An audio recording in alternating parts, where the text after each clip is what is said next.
Yeah, yeah, we have you. Perfect. Hello. I'm here. Wow, what a crowd. Yeah, hi, Patient D. Nice to have you here. Awesome. Very good, very So, good. I'm just coming in the picture. So, thank you very much let's for. dance. Hi. So, thank you very much for sharing your story. Do you want to share some further observations? Like, how did you feel, and how did your sickness evolve since the video that we saw? Well, it hasn't evolved. It's more or less devolved, if I That's can, great to hear. if that makes sense. I'm almost forgetting now what watching that video made 4 years ago almost.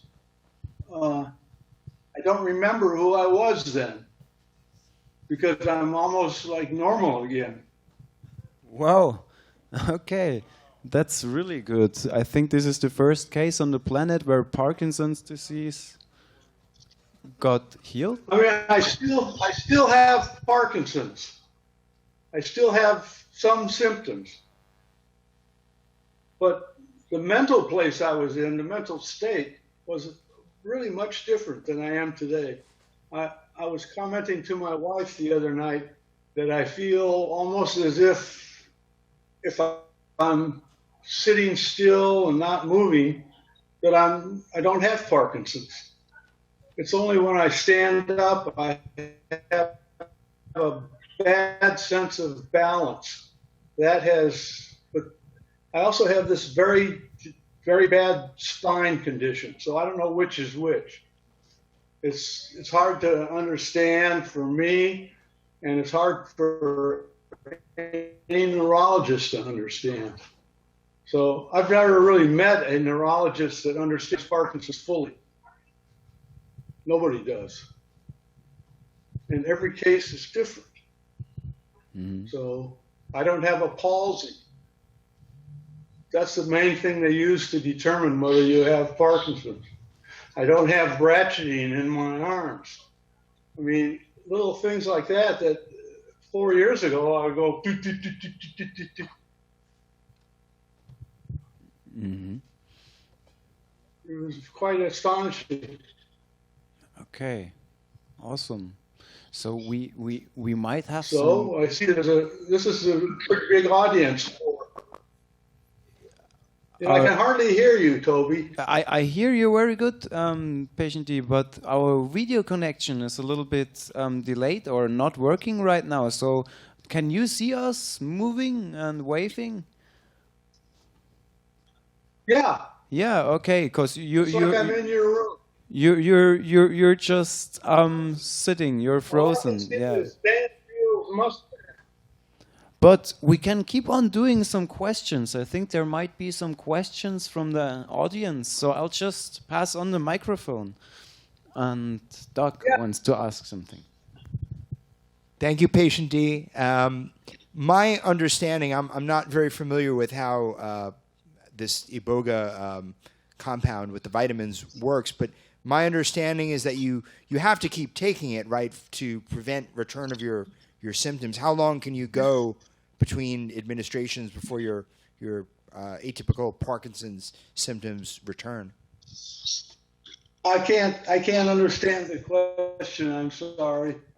It's your sentence was broken up and it lagged in the video. But how long have I been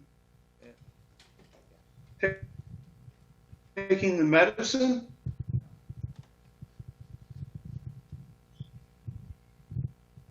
Ask me the question. Yes.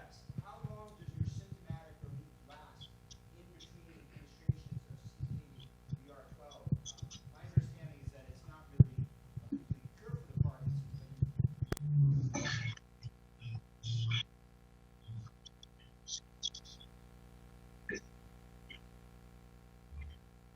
Well, there's no known body of evidence. There's no studies.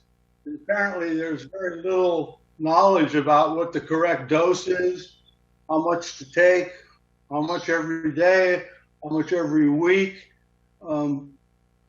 Because it's illegal in the United States, I can't take it every day.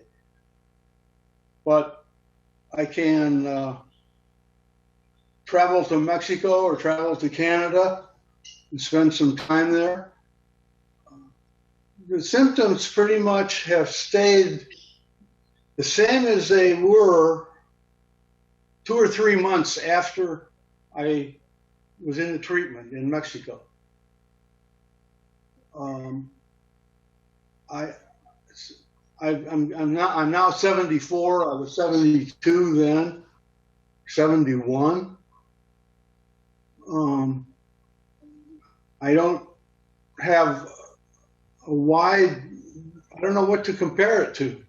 All I know is that I'm going to keep taking this treatment for as long as I can. I've had no physical side effects, no mental side effects. I probably have built up some tolerance to it. I don't know. So, but I've leveled off my intake to the same for the past year. I take it, and the rest is to wait and see when somebody can do a study.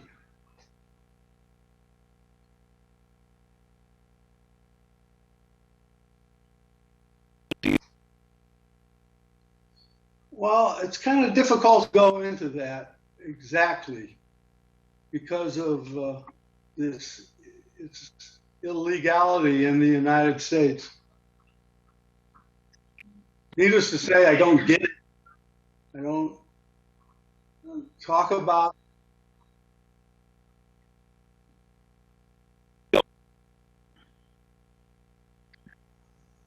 Pardon me?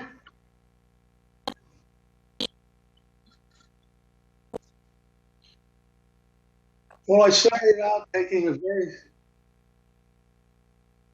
okay. I started out taking a very small microdose of 8 milligrams a day. And I know that a real, in the heroin detox is anywhere from 1,200 to 1,500 milligrams. So 8 milligrams is almost nothing. And I had I couldn't tell anything was different. But after 14 days, I remember looking in the mirror and seeing myself smiling, which I hadn't done for quite a while. Hi, patient.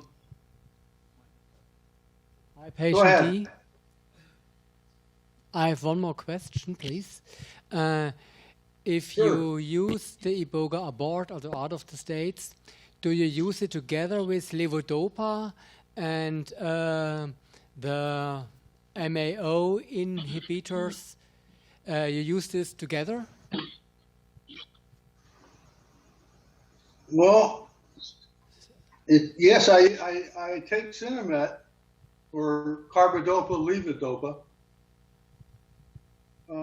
But that's basically for the physical symptoms that have stayed with me. One is a cramping, restless leg. It keeps me awake at night if I don't take the carbidopa, levodopa. Okay. And another is a sense of, you have an on period and an off period with carbidopa, levodopa. And the on period feels better than the off period. It's an addictive drug, Cinemet, carbidopa, levodopa.